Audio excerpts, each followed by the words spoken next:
বন্ধু। ভাবছেন কাকে কল দিচ্ছি? আমার বয়ফ্রেন্ড না, বয়ফ্রেন্ড আমার হবু বরকে কল দিচ্ছি। ওর সাথে আমার ফেসবুকে পরিচয় 1 বছর আগে। এখন পর্যন্ত আমি কখনো দেখিই নাই, ইউএসএ থাকে তো এজন্য আজকে দেশে আসছে। ইনফ্যাক্ট এতক্ষণে ল্যান্ড করে ফেলার কথা, কিন্তু ফোনেই পাচ্ছে না। আমি চাই না আমার আগে ওকে অন্য কেউ কল দেখ, এই জন্য।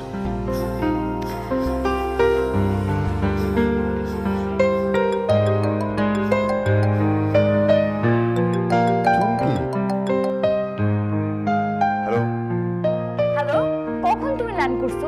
কল করবো না আমাকে একটা? এই তো এলাম, এসে ফ্রেশ হয়ে সিমটা ঢোকাতে না ঢোকাতেই তোমার কল। গুড টাইমিং, কিভাবে বলো তো? টাইমিং মিলবে না কেন? 1 ঘন্টা ধরে আমি ট্রাই করছি। আমার আগে আমার করবে অন্য কেউ কল করবে, এটা তো আমি সহ্য করতে পারবো না। চুমকি তুমি না।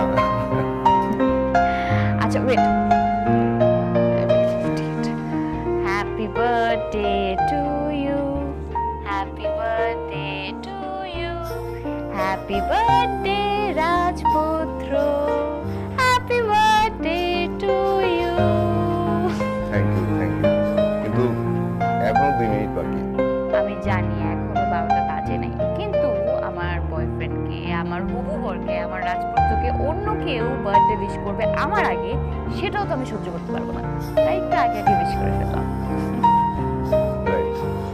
এই, তুমি নিশ্চয় অনেক টায়ার্ড হবে না, এত লম্বা একটা জার্নি। তুমি এক কাজ করো, তুমি কিছুক্ষণের মধ্যে ঘুমায় পড়ো। আর কালকে তো আমাদের প্রথম দেখা হচ্ছে, তার উপর তোমার birthday. I am really excited. Okay, কাল দেখা হচ্ছে। Take care, by. বস তো ছুটি দিবে না, কিন্তু কালকে তো ওর সাথে সারাটা দিন আমি স্পেন্ড করতে চাই। আমি কি করি? বসের জন্য প্ল্যান সি না, প্ল্যান এফ। না না না, ওটা অনেকবার করছি। প্ল্যান জে, জে ফর জ্বর।